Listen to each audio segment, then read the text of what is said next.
ఈసారి మనకి offline order వచ్చింది. సిరిస సిస్టర్ గారు ఆర్డర్ చేసుకున్నారు. 2 హెయిర్ బ్రోచ్ క్లిప్స్, 1 జడబిళ్ళల సెట్ ఆర్డర్ చేశారు.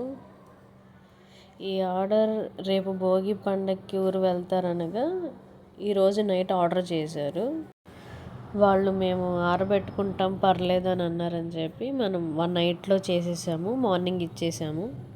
మీకు కూడా ఇలాంటి హెయిర్ బ్రోచ్ క్లిప్స్, జడబిళ్ళలు, థ్రెడ్ బ్యాంగిల్స్ కావాలంటే 9701409088కి వాట్సాప్లో మెసేజ్ చేయండి. మనం కస్టమైజ్డ్ రిటర్న్ గిఫ్ట్స్ కూడా తయారు చేస్తామండి. మీకు ఈ వీడియో నచ్చినట్లయితే మన ఛానల్ని సబ్స్క్రైబ్ చేసుకోండి, ఫాలో చేయండి. Thank you.